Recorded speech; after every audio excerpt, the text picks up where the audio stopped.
2026 தேர்தல் களம் சூடுபிடிக்க ஆரம்பித்து விட்டது அப்படின்னு தான் சொல்லணும். நாம் தமிழர் கட்சியை பொறுத்த வரைக்கும் கிட்டத்தட்ட 58 வேட்பாளர்களை இது வரைக்கும் 2026 தேர்தலுக்காக அறிவிச்சிருக்கிறாங்க. நாம் தமிழர் கட்சி ஏற்கனவே சொல்லிட்டாங்க, நாங்கள் தனித்து தான் போட்டிடுறோம், 117 இடம் ஆண்கள் 117 இடம் பெண்கள் அப்படின்றத அறிவிச்சிட்டாங்க.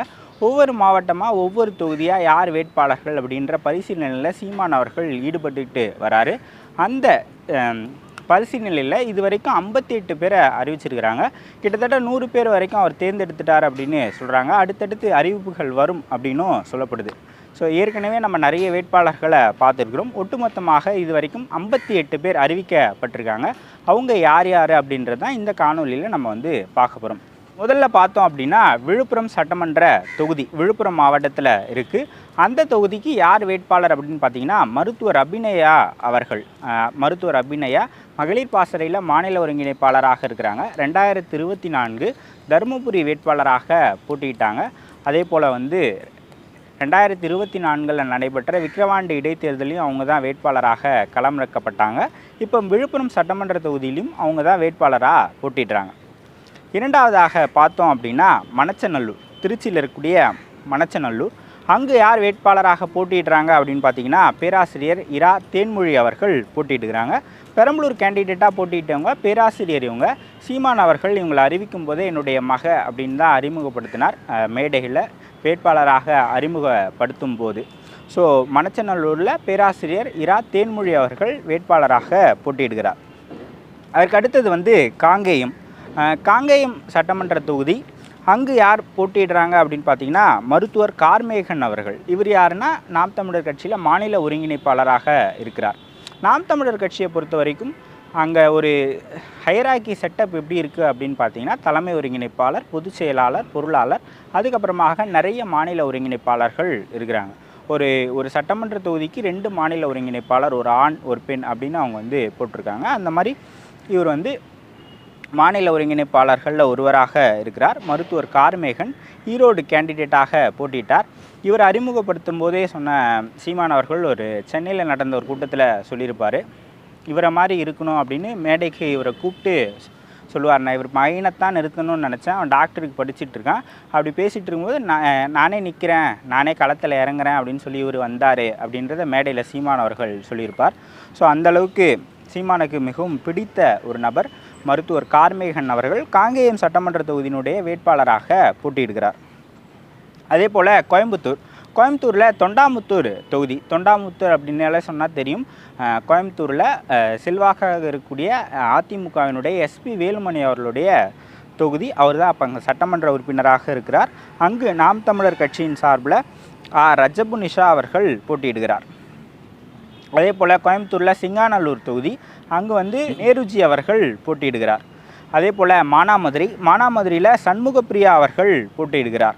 அதே போல் சீர்காழியில் எக்ஸ்-எம்பி அம்பேத்ராஜன் அவர்கள் போட்டியிடுகிறார்.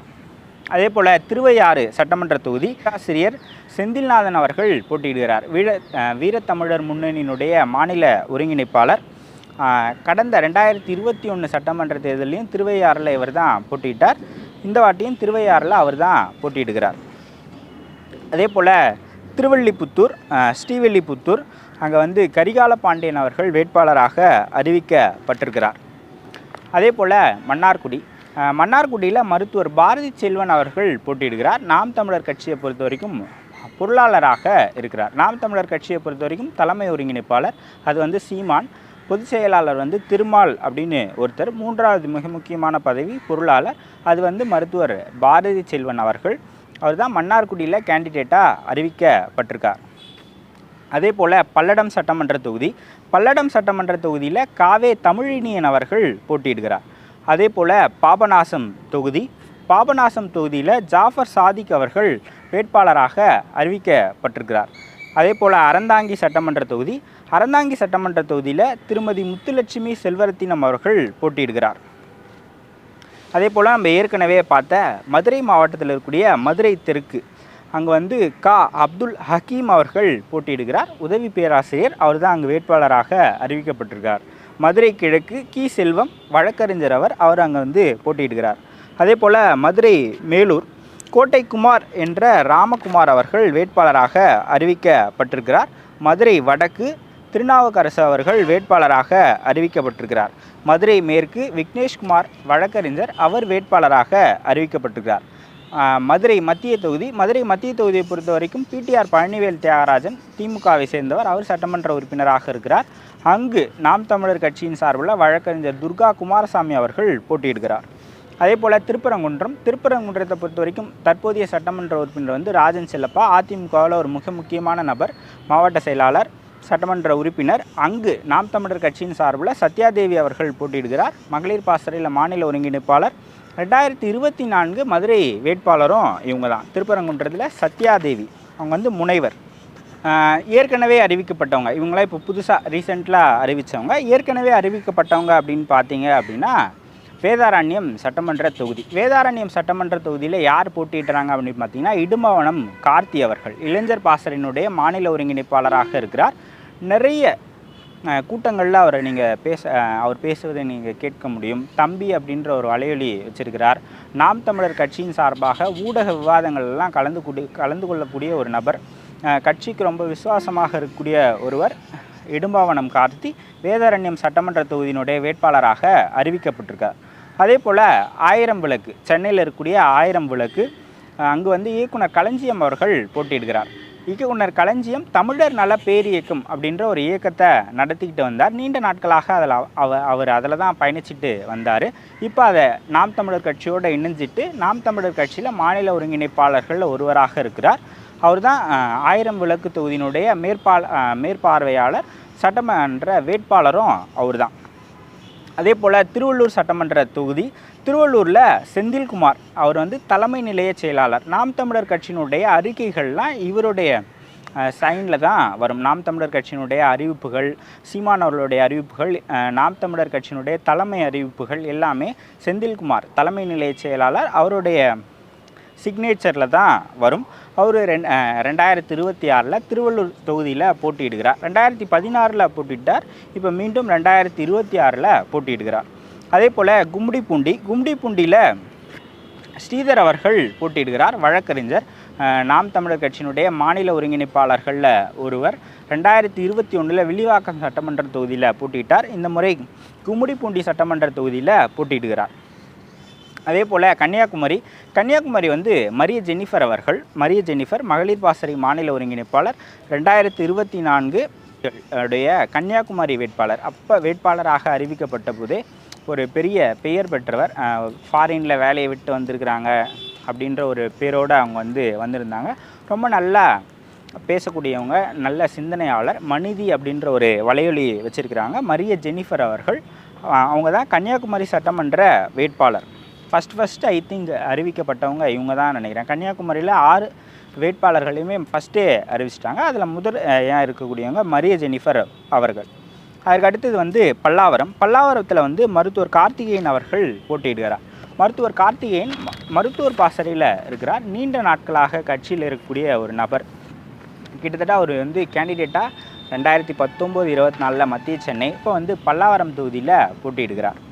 கோபிச்செட்டிப்பாளையத்தில் சீதாலட்சுமி அவர்கள் போட்டியிடுகிறார். கிட்டத்தட்ட அவங்க லாஸ்ட் 3 எலெக்ஷனாக அவங்க தான் 16, 21 அவங்க தான் நின்னாங்க. அதே போல் ஈரோடு கிழக்கில் இப்போ பை எலெக்ஷன்லேயும் அவங்க தான் நின்னாங்க. 2019 ஈரோட்டில் நின்னாங்க. 2024 திருப்பூரில் நின்னாங்க. தொடர்ச்சியாக அவங்களுக்கு வாய்ப்பு நாம் தமிழர் கட்சியில் கொடுக்கப்பட்டுக்கிட்டே வருது. ரொம்ப நீண்ட காலமாக கட்சியில் இருக்கிறாங்க. மகளிர் பாசறை மாநில ஒருங்கிணைப்பாளர். அதே போல் கவுண்டம்பாளையம் கலாமணி ஜெகநாதன் மாநில ஒருங்கிணைப்பாளர், மகளிர் பாசறை. 2021 இவங்க தான் கேண்டிடேட்டாக நின்னாங்க. 2024 கோயம்புத்தூரினுடைய பாராளுமன்ற வேட்பாளராக போட்டிட்டாங்க. இப்போ திரும்பவும் 2026 கவுண்டம்பாளையத்தில் நிற்கிறாங்க. அதே போல் ஸ்ரீரங்கத்தில் ஜல்லிக்கட்டு ராஜேஷ் அவர்கள் போட்டியிடுகிறார். 2024 திருச்சி வேட்பாளர். அதே போல் நாகப்பட்டினத்தில் முக்கியமான தொகுதியாக இருக்கக்கூடிய கீழ்வேலூரில் கோவை கார்த்திகா அவர்கள் போட்டியிடுகிறார். கடந்த நாடாளுமன்ற தேர்தலில் நாகப்பட்டினம் தொகுதியிலிருந்து போட்டிக்கிட்டாங்க. ரொம்ப சூப்பராக பேசக்கூடிய ஒரு பேச்சாளர், நல்ல சிந்தனையாளர் கோவை கார்த்திகா கீழ்வேலூர் சட்டமன்ற தொகுதியிலிருந்து போட்டியிடுகிறார். அதே போல் ஒரத்தநாடில் நடிகர் திருமுருகன் அவர்கள் போட்டியிடுகிறார். அதே போல் ராமநாதபுரத்தில் அனீஸ் பாத்திமா அவர்கள் போட்டியிடுறாங்க. மாணவர் பாசறையினுடைய மாநில ஒருங்கிணைப்பாளர், முதல் முறையாக எலெக்ஷனில் நிற்கிறாங்க அப்படின்னு நினைக்கிறேன். அதே போல் தென்காசியில் கௌஷிக் பாண்டியன் அவர்கள் போட்டியிடுகிறார். 2024 விருதுநகர் வேட்பாளராக போட்டியிட்டவர். அதே போல் கன்னியாகுமரியில் வரக்கூடிய விளவங்கோடு ஆசிரியை டீச்சர் மரியஸ்டெல்லா அவர்கள் போட்டியிடுகிறார். நாகர்கோயிலில் முத்துக்குமார் சமூக செயற்பாட்டாளர். அதே போல் அம்பத்தூரில் ஆதித்தன் வரலாற்று ஆய்வாளர், அவர் போட்டியிடுகிறார். ஆவடியில் புனிதா அவர்கள் போட்டியிடுறாங்க. வேளச்சேரியில் கீர்த்திகா அவர்கள் போட்டியிடுறாங்க.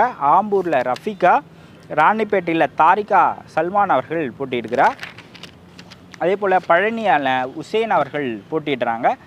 சிதம்பரத்தில் மணிவாசகம் அவர்கள் போட்டியிடுறாங்க. கடந்த 2024 நாடாளுமன்ற தேர்தலில் கடலூரில் போட்டியிட்டவங்க.